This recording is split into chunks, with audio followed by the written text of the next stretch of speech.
how Mark Cuban became one of the most competitive billionaires in the world. Stick around to find out.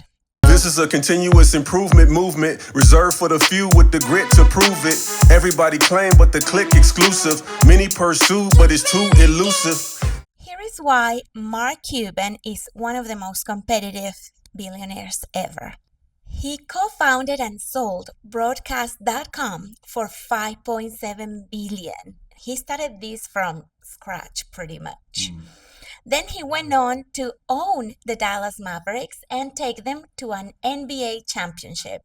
And finally, and we all know him for this, he is a star investor in Shark Tank. Calvin, what is his secret sauce? So Mark Cuban, the eccentric billionaire, most competitive, one of the most competitive for sure. His secret sauce is A3 problem solving. And I'll tell you why I say that. Number one, this is a guy who is really good at clearly defining problems, recognizing a need in the market, and then putting resources and effort and time behind that need. Number two, root cause analysis. Clearly breaking down the complexity of an issue to their top contributing factors. Number three, developing and implementing solutions. And he has a knack for developing solutions that scale. We'll talk more about that in a moment. And number four, continuous improvement, systematically, incrementally improving a process to one that helps him find a way to win. Mm-hmm. And that's what makes him one of the most competitive billionaires alive. You know, I was just thinking, he even competed in Dancing with the Stars. He did. He did. And he was good. He was good. He was good. Yes, better than me for sure. So Calvin, tell me a little bit more about A3, how it relates to Mark Cuban's endeavors.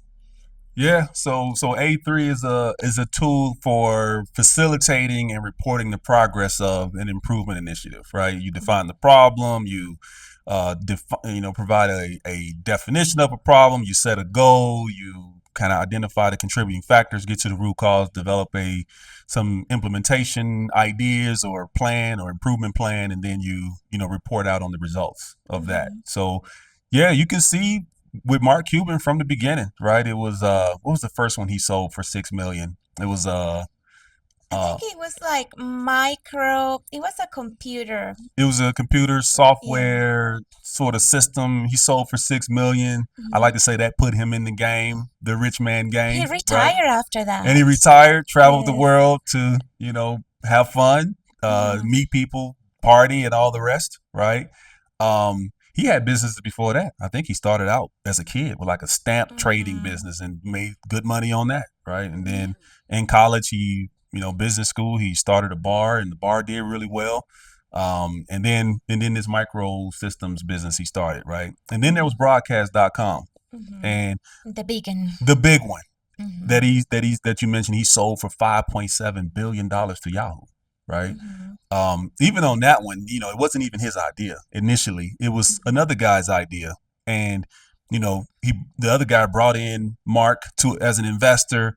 And then, what happened. But in all that, it's, him not just being an investor and saying, this is a good idea, let me just throw money and wait and see what happens. He's an operator. He is like rolling up his sleeves and getting involved in actually fixing the processes that the business uses to operate. And he's finding solutions to the problems and figuring out how to take a good idea to scale and bring value to a lot of people. With that spirit of competitiveness. Because, with broadcast.com, a lot of people told him like, yeah, it's going okay, but you can probably sell that for $100 million. And he was like, no, dude. I'm gonna, this is gonna take me to the BBC. That's right. The Billionaire Boys Club, right? And he did it. And he did it. He did it. And I think that speaks to his competitive nature, right? It's like, nah, I'm gonna win. I'm not gonna let anybody tell me that I'm not gonna win, right? Or even come close, right? So how about his venture with the Mavericks? How do you see the A3 playing in that So venture? When he bought the Mavericks, they were one of the most losing teams in the NBA. And sometime later, I think it was over a decade later, they became one of the most winning teams in the NBA, right? And he's famous for this, being courtside, giving the refs and the other coaches and the other team's players a hard time. He's in the game, basically. He's influencing the game from, from the sideline. And most people couldn't even tell you who the owner of their favorite sports team is. I think at the beginning, even just his presence and the show he put. Oh, yeah. Brought up attendance. He was an attraction. Like, he's the entertainer. He's not only, in the box offices, just watching the results. He's on the field. He's literally, in the game, on the court. So, but yeah, the CI mindset, though, and the A3 mindset, coming in, taking a losing team, upgrading the locker rooms first and foremost to make it into a place where people want to be and people want to hang out, right? Higher ceilings, redecorated everything, incorporation of technology, taking the airplane and making it suitable for a 7-footer to take a flight, right? As someone who is 6'4" myself, I know that planes are not typically built for tall people. It's just they don't have tall people in mind when they build planes, right? And it seems like the market is getting shorter and shorter. I mean, that's just my opinion, but he's saying, hey, these guys should be comfortable in flight, right?